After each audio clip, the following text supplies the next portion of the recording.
ठीक से आ रही है?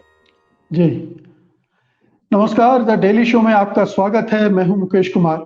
दोस्तों, कमजोर वर्गों के लिए लड़ाई लड़ना हमेशा से मुश्किल काम रहा है। शासक वर्ग इसे कभी पसंद नहीं करता। वो पहले तो चुपचाप देखता है और फिर सीधे दमन के रास्ते पर चल पड़ता है। आंदोलनों को निशाना बनाया जाता है, आंदोलनकारियों को दंडित किया जाता है। लेकिन हाल के वर्षों में ये प्रवृत्ति बहुत बढ़ी है। ये दमनात्मक रवैया लगातार तमाम हदें लांघता जा रहा है। आंदोलनों को कुचलने के लिए तमाम तरह के हथकंडे सरकारें आजमा रही हैं, चाहे वो सीए के विरोध में चलने वाले आंदोलन को ले लें या अभी हाल में हुए किसानों के आंदोलन को ले लें। सरकारों का रवैया कतई लोकतांत्रिक नहीं रहा है। वे तानाशाही ढंग से जन आंदोलनों पर टूट पड़ती रही हैं, कहर बरपाती रही हैं। सरकार के इस रवैये का एक भयानक उदाहरण भीमा कोरेगांव वाला मामला है, जिसमें सरकार ने एक दो नहीं 16 जाने माने लोगों को फंसाकर जेल में बंद कर दिया और उनमें से एक की तो मृत्यु हो चुकी है। आप सब जानते हैं स्टेन स्वामी इस दुनिया में नहीं है। और अभी तक केवल 2 लोगों को जमानत मिली है। एक जाने माने कवि वरवर राव हैं और दूसरी सुधा भारद्वाज। सुधा भारद्वाज को 2018 के अगस्त में गिरफ्तार किया गया था और 3 साल से ज्यादा समय तक उन्हें जेल में रखा गया। पिछले साल दिसंबर में वो जमानत पर रिहा हुई थी। जाहिर है कि ये 3 साल उनके लिए बहुत ही भयानक यातना के रहे होंगे। सोचिए, कोई व्यक्ति जिसने किसानों मजदूरों के लिए अपना पूरा जीवन होम कर दिया हो, उसे यूपीए के तहत गिरफ्तार किया गया था। उस पर प्रधानमंत्री की हत्या के साजिश रचने का आरोप लगाया गया और इस आरोप के तहत जेल में ठूंस दिया गया था। मगर इन यातनाओं से ऐसा लगता है कि सुधा भारद्वाज घबराई नहीं है। जब वो जमानत पर रिहा हुई थी तो उनके चेहरे पर मुस्कान थी और वो जता रही थी कि उनमें भरपूर जीवट है इस तरह के जो दमन को सहने का। जमानत की शर्तों के अनुसार तो सुधा भारद्वाज अपने केस के बारे में कुछ नहीं कह सकती हैं। वो आज की बातचीत में उस पर बात नहीं करेगी। लेकिन हम ये जानना चाहेंगे कि इन 3-3.5 वर्षों में जो उन्हें अनुभव हुए हैं उनको भी देखें, और जो हिंदुस्तान बदला है, एक नया इंडिया बना है, उसमें सामाजिक या जन आंदोलनों के लिए कितनी जगह बची है, कितना सुरक्षित या असुरक्षित है, उनकी आवाज कितनी सरकारें सुन रही हैं, इसके बारे में भी उनसे बात करें। तो आइए बातचीत का सिलसिला शुरू करते हैं। सबसे पहले आपका स्वागत है सुधा जी कार्यक्रम में। जी नमस्कार मुकेश जी। जी नमस्कार। आपसे रूबरू होके बहुत खुशी हुई है। जी, जी मेरा पहला सवाल यही है सुधा जी कि आप जब 3 साल पहले जेल गई थी और फिर छूट कर आई हैं और अभी 2-3 महीने से आप देख रही हैं, आपको भारत कितना बदला हुआ लग रहा है? देखिए, जो बहुत सारी बातें तो बहुत चिंताजनक उस समय भी थी जब हम जेल गए थे। ऑलरेडी बड़े पैमाने पर लिंचिंग की घटनाएं हो रही थी और बहुत कुछ था। लेकिन इस 3 साल के बीच में मुझे लगता है और भी बहुत कुछ हुआ है। जो आर्टिकल 370 की खबर हमें जेल में जब हम बैठे थे तभी हमें मिली। दूसरा जो है, जो एक निरंतर जो नफरत की एक राजनीति, ऐसा लग रहा है कि वो एकदम रग-रग में चली गई है पूरे समाज के अंदर। उसका लगातार बढ़ना, और उसका सबसे बड़ा उदाहरण हमें तो दिखा जब हम वाइकला जेल में थे, कोविड का समय था और निरंतर टीवी के ऊपर यही आ रहा था कि ये देखिए, ये तबलीगी जमात के लोगों ने आकर के यहाँ पर ये वायरस फैलाया है और ऐसा है और वैसा है। बहुत मतलब लगातार एक इस प्रकार का नैरेटिव चल रहा था।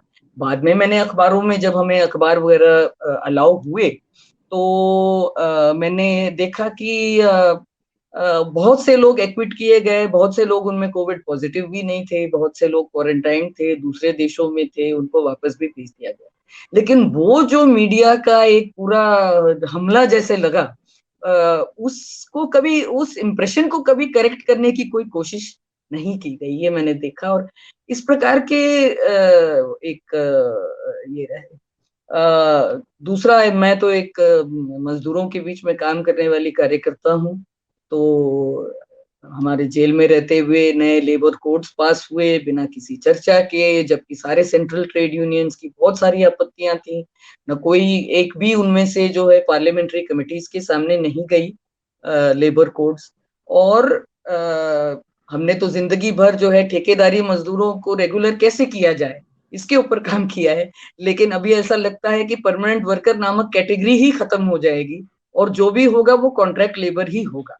तो ये देख करके मैंने ये मतलब जिस जिस आधार पर हम अपनी ट्रेड यूनियन की गतिविधियां और अपनी जो कानूनी कार्रवाई करते आ रहे हैं, ऐसा लगता है कि जमीन ही पैर के नीचे खिसक गई। तो ये सब हम परिवर्तन देख रहे हैं। और विशेष रूप से जो ऐसे इंस्टीट्यूशंस हैं, ऐसी संस्थाएं हैं जो हमारे कॉन्स्टिट्यूशनल संस्थाएं हैं, चाहे इलेक्शन कमीशन हो, चाहे सेंट्रल एजेंसीज हों, इन्वेस्टिगेटिव एजेंसीज वगैरह, इन सबका एक बहुत माने क्या कहना चाहिए, एक उनकी निष्पक्षता पे इतना सवाल उठने लगा है। इसमें भी बहुत एक घबराहट होती है कि क्योंकि एक जो संविधान में जो पूरा संविधान का जो ढांचा है उसके अंदर जो एक चेक्स एंड बैलेंसेस, मतलब एक अगर एग्जीक्यूटिव है, जुडिशरी है, कार्यपालिका, न्यायपालिका, ये सब एक दूसरे को कैसे बैलेंस करें। अगर एक गलत दिशा में चला जा रहा है तो दूसरा उसे कैसे ठीक करे। ये इस आधार पर वो संविधान रचा गया है, लेकिन ऐसा दिख नहीं रहा है कि हो रहा है। तो ये जब मतलब ये जब आप सब जेल बहुत ही में थी सुधा जी, चिंताजनक है। तो दो बड़े आंदोलन हुए देश में, एक तो सीए के खिलाफ हुआ और एक जी किसान आंदोलन हुआ। जी इन दो जी जी। आंदोलनों ने, क्या आपको लगता है कि सरकारों को और दमनकारी बना दिया है, या सरकार को को एक मैसेज दिया है कि अगर आप दमन करोगे तो ये पब्लिक उठकर खड़ी हो जाएगी? देखिए, किसान आंदोलन तो मुझे लगता है हमको एक बहुत बड़ा सबक बता रहा है। क्योंकि जिस समय ये जो फार्म लॉज पास हुए थे, ऐसा नहीं है कि ऑपोजिशन ने विरोध नहीं किया, या ऑपोजिशन ने सवाल नहीं उठाया, या इंटेलेक्चुअल्स ने सवाल नहीं उठाया, किसान संगठनों।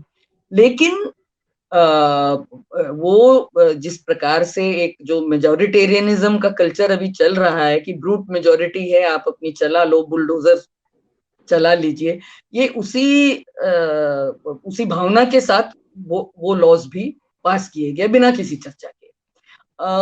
लेकिन किसानों ने जो दम दिखाया, एक तो वो वहां टिके रहे, और मतलब उनके अंदर स्टेइंग पावर भी था। वो सबसे गरीबतम लोग नहीं है, लेकिन वो एक मेहनतकश वर्ग है, एक थोड़ा ताकतवर मेहनतकश वर्ग है। और उन्होंने जिस तरीके से अपने गांव के जो गरीब जो खेतीहर मजदूर से लेके और दूर कनाडा और यूके में बैठे हुए एनआरआई तक को अपने आंदोलन में जोड़ लिया, पूरा का पूरा पंजाब का समाज एक तरह से उनके आंदोलन के पीछे खड़ा हो गया। उसने वास्तव में इस निजाम को झुकाया और मजबूर हुई ये सरकार इन कानूनों को वापस लेने के लिए। वो मुझे लगता है एक बहुत बड़ी सबक है हमारे लिए कि एक तरह से अभी हम लोग केवल कभी कभी ईवीएम का बटन दबाना इससे नहीं होने वाला है। वास्तव में एक जो जो गरीब लोग भुगत रहे हैं, उनका संगठित होना, उनका मूवमेंट में खड़े होना, और उस मूवमेंट को तमाम तरह के जो प्रगतिशील ताकतों का द्वारा उसका समर्थन करना, ये आगे आने वाली जो है वो रणनीति बनेगी। जी। जहां तक किसान सीएए का आंदोलन आंदोलन है, वो बहुत ही जबरदस्त रूप से चल जी रहा था। उसमें दो तीन चीजें बहुत इंपॉर्टेंट दिखाई दे रही थी। एक तो महिलाओं का बड़े पैमाने पर सामने आना, दूसरा कि वहां पर जो जाहिर है कि अधिकतर मुसलमान ही वहां, एक तो महिलाएं भी थे और छात्र भी थे, पर्टिकुलरली जो शाहीन बाग के आंदोलन में औरतें और छात्र सबसे ज्यादा दिखे। लेकिन वो लोग एक भारत देश की कल्पना को लेकर के जी आंदोलन कर रहे थे। जी, लेकिन वो असम में हिंदू महिलाएं और पुरुष और आदिवासी निकल कर आए थे, वहां मुसलमान नहीं थे। वही बात है, वही बात है। मतलब नहीं एक और उसकी वजह से जो पूरे देश में एक संविधान की जो प्रियम्बल है, जो प्रस्तावना, संविधान की प्रस्तावना पढ़ने का एक आंदोलन शुरू हुआ, जो जगह जगह पर लोगों ने किया। और मुझे लगता है कि आज भी उसे गांव गांव, मोहल्ले मोहल्ले में करना चाहिए। याद करें हम कि भाई जो जिस लड़ाई से हम गुजर के आए, उसमें लड़ने वाले जो हमारे स्वतंत्रता संग्राम के योद्धा थे, उन्होंने बैठ करके संविधान सभा में क्या क्या बातें सोची, क्या क्या, जो इक्वालिटी, लिबर्टी, फ्रेटर्निटी, फ्रेटर्निटी शब्द ये बहुत महत्वपूर्ण है। सिर्फ इक्वालिटी और लिबर्टी ही नहीं, फ्रेटर्निटी यानी कि भाईचारा, बहनापा, एक दूसरे के साथ रखने की बात। और अपने से जो अलग हैं, चाहे वो भाषा में अलग है, संस्कृति में अलग है, धर्म में अलग है, क्षेत्र के हिसाब से अलग है, वेशभूषा में अलग है, लेकिन फिर भी उनके साथ हम फ्रेटर्निटी रखें, ये जो सीख है, ये अभी बताना बहुत ही जरूरी है, बहुत जरूरी है। तो वो बहुत सशक्त मूवमेंट था। बड़ा अफसोस है कि जो कोरोना की बीमारी के आने के बाद वो जिस तरीके से पूरा लॉकडाउन और पूरी स्थितियां चली, जो आज तक भी, अभी चुनाव तक भी, लगभग मेरे ख्याल से चुनाव तक के थोड़े दिनों पहले तक भी लगभग किसी प्रकार के राजनीतिक कार्यक्रम, धरना प्रदर्शन, आम सभा, ये हो ही नहीं रहा था। तो एक तरह से जो एक इनिशिएटिव लोगों ने लिया था, वो उस इनिशिएटिव को काट दिया गया। मैं अभी सुन रही थी कि आसाम में पुनः सीएए की मूवमेंट को जारी किया गया है। ये बहुत जी अच्छी बात है, खुशी की बात है। और मुझे लगता है कि ये मामले सब कोर्ट में भी पड़े हुए हैं, उसकी जो अर्जेंसी है, क्योंकि एक नागरिकता का प्रश्न, सबसे पहले तो नागरिक अधिकार तो तब मिलेंगे जब हम नागरिक रहेंगे। तो नागरिकता मिलना या ना मिलना, ये अपने आप में सबसे ही बड़ा महत्वपूर्ण प्रश्न है। और इन जी प्रश्नों को माननीय जो सर्वोच्च न्यायालय है, उनको भी जल्द से जल्द संज्ञान में लेकर के और उन केसेस में जी कार्य करना चाहिए। जी जी, सुधा जी, अभी आपने कहा कि एक जो केंद्रीय सत्ता है उसका रवैया कुछ इस तरह का है कि बड़े आंदोलनों के प्रति वो बहुत उदार या नरम नहीं है। हमने देखा किसान आंदोलन भी मजबूरी में समझौता करने का, उत्तर प्रदेश का चुनाव आया और अब उत्तर प्रदेश का चुनाव निपट गया है, 4 राज्यों में बीजेपी को जीत मिली है। तो क्या आपको ये खतरा फिर लग रहा है कि सरकार अब फिर से निरंकुशता की तरफ बढ़ेगी? क्योंकि उसने देख लिया कि किसान आंदोलन ने भी उसको बहुत नुकसान नहीं पहुंचाया, वो किसान आंदोलन से भी निपट कर आगे निकल गई, अपनी जो राजनीतिक ताकत है उसको वो कायम रख पाई। देखिए, आंदोलनों का मैं ऐसा नहीं कहूंगी कि वो आसानी से निपट पाए, क्योंकि आप देखिए कि किसान आंदोलन पे क्या क्या नहीं हुआ। मैंने 48,000 केस लोगों के ऊपर लगाए गए,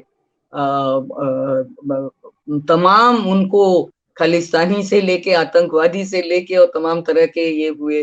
वो 26 जनवरी का एक केस लगाया गया उनके ऊपर, तमाम तरीके से उनमें भेदभाव लाने की कोशिश की गई, पंजाब, हरियाणा, उत्तर प्रदेश के किसानों को लेके। और दूसरी बात है कि ये सही है कि बीजेपी 4 राज्यों में आया, लेकिन बीजेपी पंजाब में नहीं आया। और इसका भी बहुत बड़ा कारण किसान आंदोलन है। पर मुझे लगता है ये जो जहां तक आप निरंकुशता की बात बोल रहे हैं, वो पहले तो एक छुपे तौर पे थी, अभी तो खुले तौर पर है। और जाहिर है जिस तरीके से पार्लियामेंट में एक मेजोरिटी मिलने के कारण, या इस तरीके से बहुत से राज्यों में सरकार बनाने के कारण, जरूर एक मतलब ये रूलिंग पार्टी के अंदर, शासक पार्टी के अंदर बहुत ओवर कॉन्फिडेंस भी जरूर आएगा, और इस तरह के अपना एजेंडा को, जो एक बहुत ही मैं कहूँगी डिवाइसिव एजेंडा है, एक और विशेषकर फिलहाल मुसलमानों को दोयम दर्जे के नागरिक बनाने के लिए निरंतर एक प्रयास जो चल रहा है, वो उनका ज्यादा मजबूती से चलेगा, ये है। परंतु उसके साथ साथ मैं ये भी कहना चाहूंगी कि ये देश इतना विविध देश है। इस देश में जो अलग अलग क्षेत्र हैं, उनकी भूगोल से लेके, उनकी जो संस्कृति से लेके, उनकी मतलब हिंदू धर्म के नाम पर भी कितनी अलग अलग प्रकार के रीति रिवाज और संस्कृति और त्योहार और तरीके होते हैं। कोई वो जिस जिस प्रकार का एक क्रूर या एक एकाधिकारवादी हिंदुत्व की एक छवि बनाई जा रही है, वैसा तो मतलब हमारे यहाँ कितनी भक्ति मूवमेंट्स, कबीर हैं, ये हैं, मतलब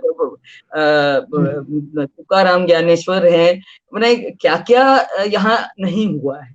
और विशेष करके दलित समुदाय है, दलित समुदाय ने अपने तरीके से कैसे लड़ाई की है हिंदू समाज के अंदर बराबरी लाने के लिए, वो ये सब जो हमारी पुरानी विरासत है, मुझे नहीं लगता इतना आसान होगा तानाशाही करना। समय लग सकता है, लेकिन जरूर लोग जो अन्याय हो रहा है, और खास करके अभी जो आर्थिक भयंकर संकट, मतलब पहले से भी संकट था ही, लॉकडाउन के बाद जिस तरह से नौकरियों की संकट, जिस तरह से मतलब जो मजदूर लॉकडाउन में बाहर हुआ, हमने देखा 10 लाख इस सबके बावजूद सुधा जी उत्तर प्रदेश में बीजेपी के वोट बढ़ गए। देखिए, मुझे जो एक चीज कहना है, मुझे लगता है कि बहुत समय से, आज से नहीं, बहुत समय से जो सब गरीबतम जो लोग हैं, उनके लिए चुनाव से कोई फर्क नहीं होता रहा है। ये एक हमको अफसोस के साथ सोचना पड़ रहा है, विशेष रूप से जब इकोनॉमिक मतलब जो प्राइवेटाइजेशन, ग्लोबलाइजेशन, लिबरलाइजेशन ये सब चला है, तो जो गरीब भारत है वो वैसे भी जिन परेशानियों का सामना करता रहा है, उसमें उनकी आर्थिक स्थिति में मुझे नहीं लग रहा है कि पार्टियों में बहुत फर्क रहा। और ये सबसे दुखद और दर्दनाक चीज है। जो थोड़ी बहुत कोशिश की गई वो यूपीए के टाइम में, वो भी एक तरह से जो एडवाइजरी काउंसिल बनाई गई थी, उसके दबाव से जो फॉरेस्ट राइट्स कानून लाया गया और मनरेगा का कानून लाया गया। आज अगर मनरेगा का कानून नहीं होता तो कितने लोग भूखे मरते, उसका कोई अंदाज ही नहीं है। पर मुश्किल ये है कि इसको लोग एक्चुअली कांग्रेस बीजेपी से नहीं जोड़ रहे इसको, और जो मुझे समझ में आ रहा है, और मुझे लग रहा है कि एक्चुअली हम लोगों को फिर से जो शब्द आजकल बदनाम हो रहा है, समाजवाद, माने जो हमारा सोशलिज्म की तरफ जाने का, और ये चीज सिर्फ प्रियम्बल में नहीं है, ये चीज हमारे जो डायरेक्टिव प्रिंसिपल्स हैं उसमें भी है कि कंसंट्रेशन ऑफ वेल्थ नहीं होना चाहिए किसी के हाथों में। ये जो गैर बराबरी बढ़ती चली जा रही है, कुछ लोग लॉकडाउन में मर रहे हैं और पैदल चल रहे हैं, और कुछ लोगों की जो है का धन 10 गुना बढ़ गया है। तो ये इसके खिलाफ जब असली मूवमेंट चालू होगा, जैसे किसानों का मूवमेंट चालू हुआ, वहां ना धर्म चलेगा, ना जाति चलेगा, ना कुछ भी चलेगा। पर उस मूवमेंट को दोबारा बनाने के लिए हमें ये याद रखना पड़ेगा कि वो गरीब लोग, आज उनके पास कुछ भी नहीं है, कोई संसाधन नहीं है। जो 1 साल तक किसान पंजाब के टिके रहे, उनमें इतनी तो क्षमता थी कि वो 1 साल टिके रह सके, खाना खा सके, रोटी बना सके, लंगर करके खिला सके लोगों को। वो क्षमता आप देखिए माइग्रेंट वर्कर्स की, कि 15 दिन भी वो लोग लॉकडाउन के सह नहीं सके, पैदल चलने लगे, हजारों किलोमीटर जाने लगे। वो गरीब वर्ग आज भी हमारे देश का मुख्य वो हमारी मुख्य धारा है। और जब जी। तक वो सामने नहीं आती है इस लड़ाई में, तब तक मुश्किल हो। जी। कैसे उसे अभी सामने आपने लाना। कहा कि सारी सरकारें कमोबेश एक जैसा करती रही हैं। इस सरकार में कुछ ज़्यादा हो रहा होगा, लेकिन अभी आपने छत्तीसगढ़ में अपना काफ़ी समय गुज़ारा है, काफ़ी आप वहाँ सक्रिय रही हैं 25 साल के आसपास, और वहाँ भी लगातार आंदोलनों की खबर आ रही है। छत्तीसगढ़ से एक के बाद एक आंदोलन हो रहे हैं, लेकिन वहाँ की सरकार का रवैया भी कोई बहुत ठीक है, दमन नहीं कर रहे हैं, वो क्रूरता नहीं दिखा रही है, लेकिन उनको इग्नोर कर रही है, उनकी बात भी नहीं सुन रही है, उनके समाधान निकालने की भी कोई चेष्टा वहाँ नहीं हो रही। जी, जी, यही देखिए, और यही प्रॉब्लम होती है जो बहुत संसाधन संपन्न राज्य हैं, जैसे छत्तीसगढ़ हुआ, झारखंड हुआ, उड़ीसा हुआ, वहां पर एक्चुअल राज करता है कॉर्पोरेट। एक्चुअल राज न कांग्रेस करता है, न बीजेपी करता है। वहां पे राज करते हैं जिंदल, अंबानी, अडानी, वेदांता, ये लोग राज्य करते हैं। असली राज इनका है। और अगर सरकार, जैसे हम उड़ीसा में भी देखते हैं कि एक तरह से बीजू जनता दल ने बहुत सारे जो वेलफेयर के भी कदम उठाए, वो भी सीएसआर के माध्यम से, कॉर्पोरेट सोशल रिस्पॉन्सिबिलिटी के माध्यम से। और ढिंकिया की लड़ाई सोचिए, 18 साल तक लड़ लड़ के उन लोगों ने पॉस्को को भगाया, और आज वो सज्जन जिंदल के खिलाफ लड़ाई लड़ रहे हैं। उनके उनके लिए कोई परिवर्तन नहीं आया। तो ये जो कॉर्पोरेट का एजेंडा का मामला है, जो भी लड़ाई होगी, और आपने सही, मतलब मैंने सही कहा, मैंने ये यही बोला कि इकोनॉमिक एजेंडा के हिसाब से पार्टियों में फर्क नहीं है, लेकिन ये कम्युनलिज्म के एजेंडे को लेकर बहुत फर्क है, वो भी सच बात। लेकिन सिर्फ कम्युनलिज्म का जो इशू है, हालांकि अभी माइनॉरिटीज तो को धीरे धीरे बिल्कुल, और हमारे छत्तीसगढ़ में तो क्रिश्चियंस के ऊपर अटैक, छत्तीसगढ़ में मुसलमानों के ऊपर इतना नहीं, क्रिश्चियंस के ऊपर अटैक हो रहा है, चर्चों पे अटैक हो रहा है, पादरियों पे अटैक हो रहा है। तो कम्युनलिज्म का अटैक जो समाज भुगत रहा है, वो तो महसूस कर ही रहा है। लेकिन जो बाकी गरीब समाज है, आदिवासी समाज, मजदूरों का समाज, किसानों का समाज, ये भी जो जद्दोजिहाद कर रहे हैं एक तरह से अपने आर्थिक अधिकारों के लिए, अपनी भूख मिटाने के लिए, इन लड़ाइयों को एक साथ आना पड़ेगा। और एक साथ आकर के वास्तव में जो हमारे संविधान बनाने वालों के, जो अंबेडकर साहब की कमिटी का जो सपना था, वो हमको लाना है, तो फिर एक तरह से एक नया आजादी का आंदोलन ही होगा, वो जी। कॉर्पोरेट से सुधा, आजादी का। बिल्कुल सुधा जी, ये आपने अभी जिक्र किया था कि जिस तरह से केंद्रीय एजेंसियों का इस्तेमाल हो रहा है, लोगों को फंसाने में, चुनाव के समय इस्तेमाल होता है, जो सरकार के खिलाफ बोलते हैं उनके खिलाफ इस्तेमाल होता है, आप लोगों के खिलाफ इस्तेमाल हुआ। इतनी खबरें आई कि आप लोगों के खिलाफ फर्जी दस्तावेज, फर्जी सबूत गढ़े गए और आप लोगों को जमानत तक नहीं होने दी गई। ये जो पूरा सफर रहा है, वो कितना पीड़ादायी रहा है। आपने कितनी बार जमानत की अर्जियां लगाई, सुप्रीम कोर्ट में भी लगाई, लेकिन 3 साल तक आपको रहना पड़ा। ये जो पीड़ा का सफर था, उसके बारे में थोड़ा सा। देखिए, मैं बात कर सकती हूँ जेल के बारे में, केस के जी। बारे में बात नहीं कर सकती हूँ। तो जी। जी। जाहिर है 3 साल थी, तो लगातार बेल एप्लीकेशंस रद्द ही हुई, और 3 बार रद्द हुई। मेडिकल बेल भी रद्द हुई, और शुरू में भी बेल मेरिट पे भी रद्द हुई। एक बार तो हाउस अरेस्ट के पीरियड में भी बेल रद्द हुई। उस पर मैं कोई टिप्पणी नहीं करूंगी। जो 3 साल जेल के रहे, ये तो जरूर है कि जेल जाना मतलब एक तरह से आपको एक अपराधी महसूस करवाना। तो आपको, मतलब आपने जैसे जेल के गेट के अंदर प्रवेश किया, और वो कहते हैं चलिए इधर कपड़े उतारिए, मतलब ये एक तरह से जो एक तू की भाषा, जो आपको एक माने अब आप एक सामान्य अपराधी हो गए। इससे कोई फर्क नहीं पड़ता कि आगे पीछे आपने क्या किया या क्या नहीं किया। जी। अपने हाथ में थमा दिया जो प्लेट और कटोरा और मग्गा, और चलिए, और ये घुंघरी है, ये पट्टी है, चलिए जमीन पे सोइए, चलिए एक इतना सा जो मतलब लिटरली 3 फुट से 3 फुट और 6 फुट मतलब का जो जगह है जमीन के ऊपर, एक टाइल है, उसके ऊपर आपको सोना है और हर तरह के लोगों के बीच में रहना है।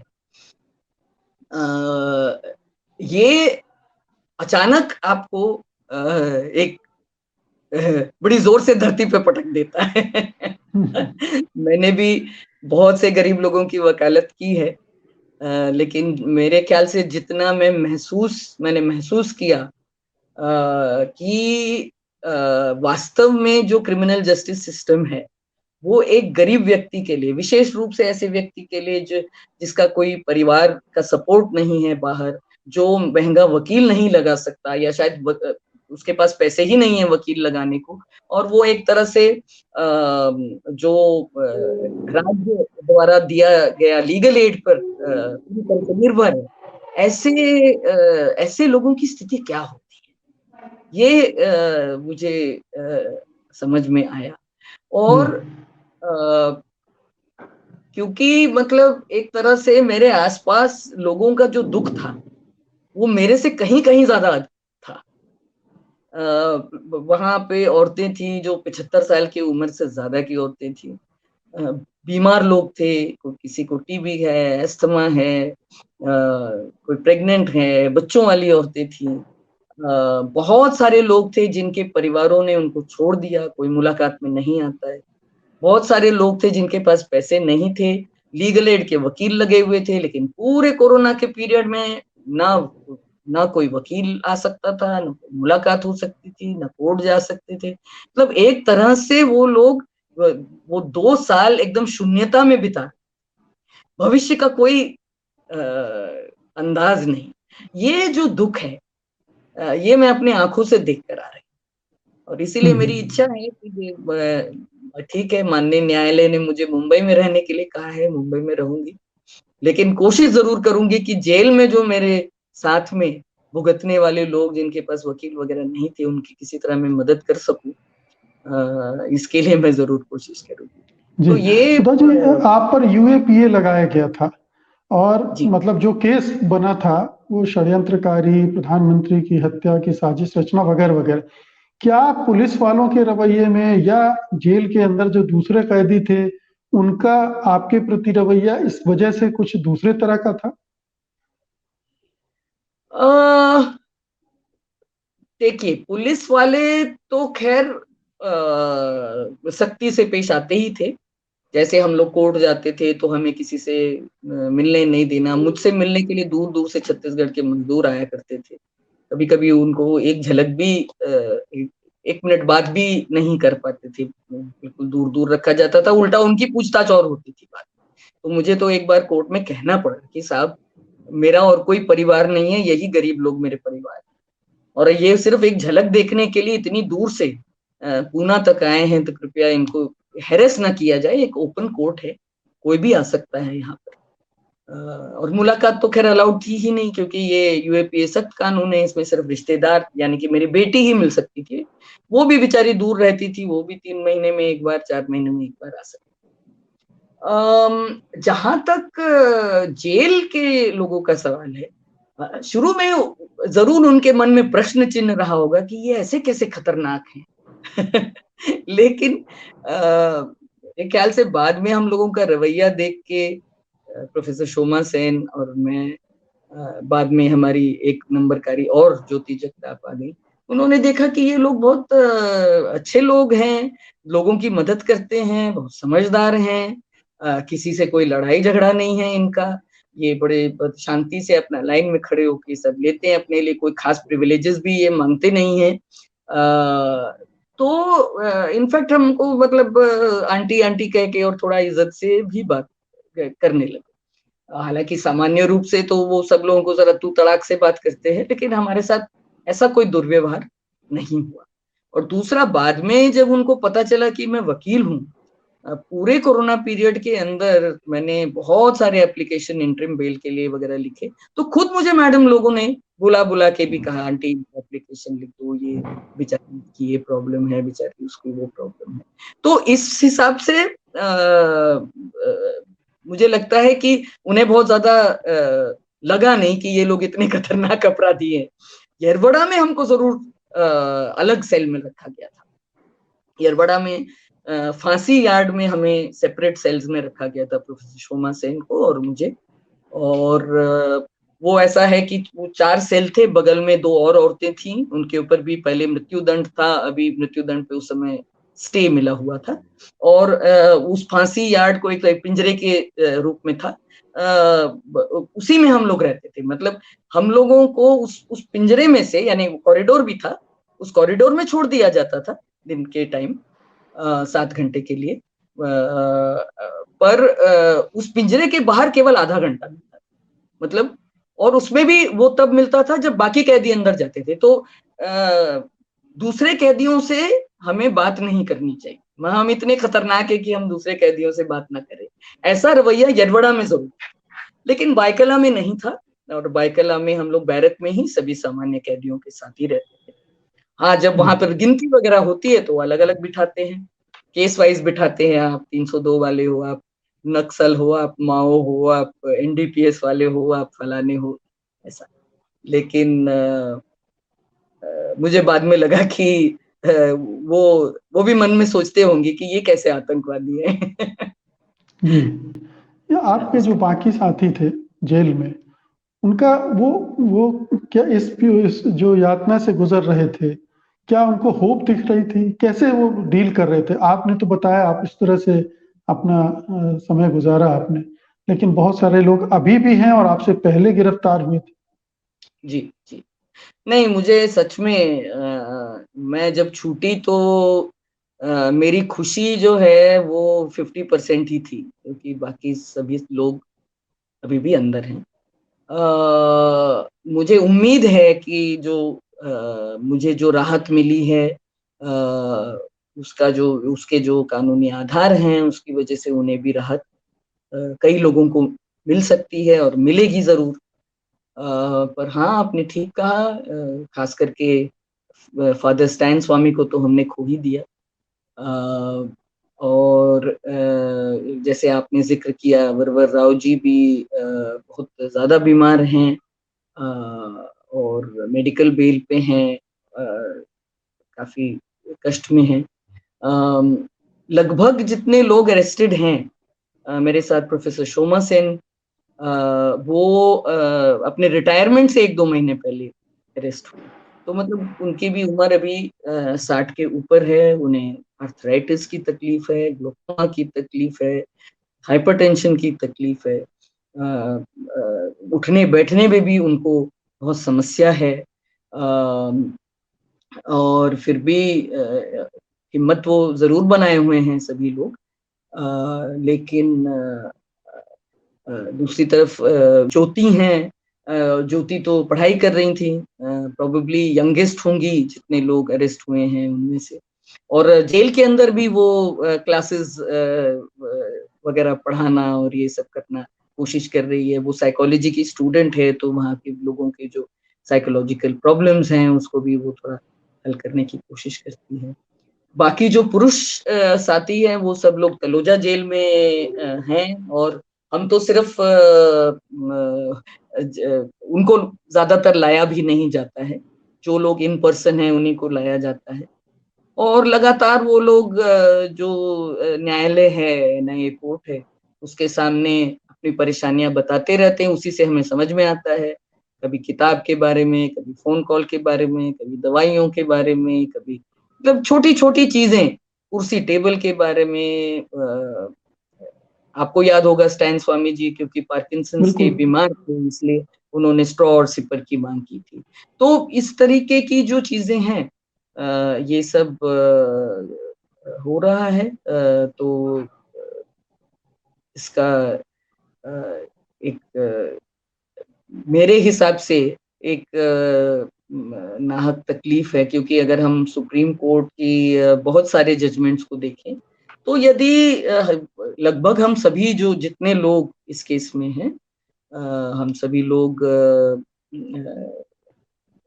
मतलब एक जी बहुत जाने माने नागरिक हैं, कि कोई कहीं छुपा हुआ नहीं था नहीं, जंगलों में बिल्कुल सुधा जी, इनके और अंदर। बल्कि मैं तो ये कहूँगा कि दुनिया भर में इस मामले का और आप लोगों के समर्थन में लोगों ने चिट्ठियां लिखी, मेमोरेंडम साइन किए, अंतर्राष्ट्रीय स्तर पर मांग की गई, लेकिन सरकार के कानों पर जू भी नहीं रेंगी, उसने बिल्कुल भी कुछ नहीं किया। तो ये बताता है, मैं इसीलिए इस प्रश्न पर आने चाहता था कि आप मानवाधिकारों के लिए भी लड़ती रही हैं, आपका संबंध पीयूसीएल से भी रहा। ये पूरे हिंदुस्तान के इतिहास में शायद ये पहला ऐसा मामला होगा भीमा कोरेगांव का, जिसमें इतने प्रमुख लोगों को एक साथ गिरफ्तार किया गया और ऐसे आरोप लगाए गए जिनका कोई सच्चाई से, वास्तविकता से वास्ता नहीं था। इसको कैसे देखेंगे ह्यूमन राइट्स के कॉन्टेक्स्ट में? देखिए, जैसे मैंने पहले भी कहा कि इसके बारे में तो मैं ज्यादा डिटेल नहीं करूंगी, लेकिन ब्रिटिश जमाने में ब्रिटिश सरकार ने कॉन्स्पिरेसी केसेस चलाई थी। एक आपको याद होगा मेरठ कॉन्स्पिरेसी केस, मेरठ का कॉन्स्पिरेसी केस था, कानपुर कॉन्स्पिरेसी केस था। मेरठ कॉन्स्पिरेसी केस में मेरठ के तो एक ही दो लोग थे, पूरे देश भर से जितने ट्रेड यूनियन नेता थे सबको उठा के डाल दिया था केस में। यहाँ मुंबई के डांगे साहब से लेकर के और किसी को कराची से, किसी को लाहौर से, किसी को कोलकाता से, इस प्रकार से पकड़ के शायद करीब 36 लोगों को मेरठ कॉन्स्पिरेसी केस में डाला गया था। मजे की बात है कि उनको भी 4 साल में छोड़ दिया गया था।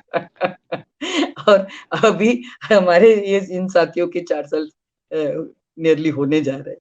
अभी देखिए क्या होता है। मतलब वो तो ब्रिटिश सरकार थी, साम्राज्यवादी सरकार थी, और उम्मीद तो करनी क्या चाहिए कि आपको आजाद लगता है कि ये हिंदुस्तान की सरकार जी न्याय मतलब कि न्याय का न्याय ज्यादा ज्यादा को ज्यादा न्याय देना चाहिए इस मामले में। जी बिल्कुल। क्या आपको लगता है कि ये दरअसल ये पूरा मामला जितने भी सामाजिक आंदोलनों से जुड़े लोग हैं उनको चुप कराने की, एक खास विचारधारा के खिलाफ जो खड़े हो रहे थे लगातार, जो आपने बोला कि एक सांप्रदायिक विभाजनकारी एजेंडा के खिलाफ बोलते रहे हैं, उनको सबक सिखाने का, उनको आतंकित करने के लिए एक मिसाल कायम की गई है भीमा कोरेगांव के रूप में? देखिए, वो तो मुझे लग रहा है वो प्रक्रिया चल ही रही है, और ये सही है। हमारे जो दूसरे को एक्यूज्ड हैं वो सभी लोग किसी न किसी सामाजिक फील्ड में बहुत एक्टिव हैं। मैं ट्रेड यूनियन की फील्ड में बहुत एक्टिव थी। फादर स्टैन स्वामी जो है मुख्य रूप से झारखंड के आदिवासियों के लिए बोलने वाले व्यक्ति थे। बहुत सारे जो साथी थे, सुधीर धवड़े हैं, वो दलित अधिकारों के बारे में मैगजीन चलाने वाले व्यक्ति थे। गौतम नवलखा जो हैं वो यूडीआर के मानवाधिकार संगठन से बिलोंग करते थे, और बहुत बेबाकी से कश्मीर वगैरह मुद्दों पे वो बात करते थे। तो जाहिर है कि सब लोग एक्चुअली निहायत कानूनी ढंग से विभिन्न प्रकार के अधिकारों की बात कर रहे थे, और परंतु ये सब अधिकार जो हैं, मुझे भी मालूम था जब मैं काम करती थी। पहले मैंने जब ट्रेड यूनियन का काम किया, बहुत सारे कॉर्पोरेट्स के खिलाफ मैंने केसेस किए। मैं कॉर्पोरेट्स के लिए आंख की किरकिरी बनी हुई थी, मुझे मालूम ही था। उसके बाद विशेष रूप से जो बड़े पैमाने पर छत्तीसगढ़ के अंदर जो जमीन अधिग्रहण होने लगा, उसमें भी बहुत सारे केसेस फाइल किए। उसके बाद फिर जो बस्तर इलाके में जो सलवा जुड़ूम के दौरान बहुत सारे जो निर्दोष आदिवासी जेलों में गए, बहुत सारे लोग जो मारे गए, और हाल में जो मेरे जेल में रहते हुए सारकेगुड़ा और एडिसमेटा करके दो दो गांव में जो फेक एनकाउंटर के केसेस थे, जिसको हम लोगों ने जुडिशियल कमीशन के माध्यम से में अपियर होकर के करते थे, उसमें हम सिद्ध हुए कि वो फेक एनकाउंटर था, वो लोग जो मारे गए थे वो नक्सलवादी नहीं थे, वो लोग गांव के लोग थे, साधारण लोग थे। ये सब बात निकल के आई है। तो पर इस सब बातों को कोई सुनना नहीं चाहता। कॉरपोरेट्स चाहते हैं कि उनके मजदूर जो हैं वो बिल्कुल गरीबी की हालत में रहें, यूनियनाइज मत हो, रेगुलर मत हो। वो चाहते हैं कि उनको मनमाना ढंग से जमीन मिले। वो चाहते हैं कि जो पब्लिक सेक्टर के अंदर बहुत बहुत साल लगा के जो एक वो चाहे ओएनजीसी हो जिसने कितनी सारी ऑयल ढूंढ के निकाली, अब वो प्राइवेट में चला जाएगा। रेलवेज जो जिसके लिए जो एक तरह से पब्लिक संपदा है, अभी धीरे धीरे उसके प्राइवेटाइजेशन की बात हो रही है। तो मतलब कॉरपोरेट्स का तो जो ये एजेंडा है, उनको बहुत जमीन चाहिए, उनको बहुत माइनिंग करनी है। पहले तो माइनिंग होती थी कैप्टिव माइनिंग, यानी कि आप जितना प्लांट लगाते हो उतना ही आपके प्लांट में जितना खर्च होता है उतना ही आप माइनिंग कर सकते हो कोयला का। अब तो वो भी खोल दिया, कमर्शियल माइनिंग कर सकते हैं आप, मतलब खोदिए और बेचिए। तो इसमें तो जाहिर है कि किसकी जमीन जाएगी, आदिवासियों की जमीन जाएगी। और वहां पर पर्यावरण का क्या हाल होगा, क्लाइमेट चेंज से हम वैसे ही मरे जा रहे हैं। तो ये सारी चीजें एक्चुअली जो कॉरपोरेट्स का एक एजेंडा है, और जिन कॉरपोरेट्स को ये भी पसंद आ रहा है कि लोगों को चुप करने के लिए कम्युनल एजेंडा सबसे इफेक्टिव, सबसे इफेक्टिव। क्योंकि उसमें एक तरफ तो आप माइनॉरिटी को तो दबाते ही दबाते हैं, उनको तो आप ये करते ही हैं, लेकिन जो देखने वाला मेजॉरिटी कम्युनिटी है वो भी बहुत डर जाता है। जो जर्मनी में वो जो पास्टर निमोलर की जो कविता थी कि पहले वो यहूदियों के लिए आए, मैं कुछ नहीं बोला क्योंकि मैं यहूदी नहीं था। फिर वो कम्युनिस्टों के लिए आए, मैं कुछ नहीं बोला क्योंकि मैं कम्युनिस्ट नहीं था। फिर वो ट्रेड यूनियन के लिए आए, मैं कुछ नहीं बोला क्योंकि मैं मजदूर नहीं था। फिर वो मेरे लिए आए और कोई नहीं बचा था जो मेरे लिए बोलता। ये स्थिति जो है, ये यही स्थिति आज एग्जैक्टली हो रही। और जो लोग ये सोच रहे हैं कि हम लोग अपने धर्म के आधार पर वोट दे करके और जो है अल्पसंख्यकों को दबा करके उनकी छाती फूल रही है, जब उनका समय आएगा, जब उनको नौकरी चाहिए, जब उनको जमीन चाहिए, जब उनको अधिकार अपने चाहिए, जब इस तरीके, तब वो उन कॉरपोरेट से उनको लड़ना पड़ेगा। तब क्या होगा, एक सोचने की बात है। मतलब तो कारपोरेट एजेंडे के लिए आपको निशाना निशाना बनाया गया। मतलब अब मैं हाँ, मतलब मुझे लगता है कि ये कॉरपोरेट एजेंडा और कम्युनल एजेंडा, देखिए कुछ पहले के जो पहले समय में टाटाज हों या बिरलाज हों, राहुल बजाज हों, इन्होंने बहुत आवाजें जो हैं वो कम्युनलिज्म के खिलाफ हल्की सी लेकिन लगाई थी, बोले थे वे लोग कि भाई ऐसे ऐसे होने से समाज में अशांति हो जाती है, वो चीज ठीक नहीं है। और कहीं ना कहीं वो उस नेहरूवियन मॉडल और उस सेक्युलरिज्म के पक्षपाती थे। आज हम देखते हैं कि उद्योगपति भी समझते हैं कि चलिए यही सही, मतलब यूनियन भी खत्म हो जाएंगे और नागरिक भी चुप हो जाएंगे, और सब है तो सब अपने लिए फायदा ही फायदा है। तो एक तरह से ये एक बड़ी खतरनाक कॉम्बिनेशन है, ऐसा मुझे लगता है। जी। अंत में मैं आपसे एक सवाल मेरा ये है कि आपको आज की तारीख में सामाजिक आंदोलनों, जन आंदोलनों के लिए कितनी गुंजाइश दिखती है? जो माहौल बन गया है, जो सरकारों का रवैया है, और जिस तरह से हर आवाज को कुचलने की एक नीयत बिल्कुल स्पष्ट दिख रही है, आतंक खड़ा करने की नीयत बन रही है। ऐसे में जो भी सामाजिक आंदोलन थे वो भी थमते नजर आ रहे हैं, बंद होते नजर आ रहे हैं। तो क्या एक ऐसे मुकाम पर हम पहुंच रहे हैं जहां सामाजिक हलचलों को बंद कर दिया जाए? देखिए मुझे लगता है कि हाँ, राज सत्ता तो यही चाह रही है कि सामाजिक आंदोलन बंद हो जाएं। और वो हम देख रहे हैं कि जो विश्वविद्यालयों के अंदर जो एक स्पेसेस थे स्टूडेंट्स के लिए वो खत्म किया जा रहा है।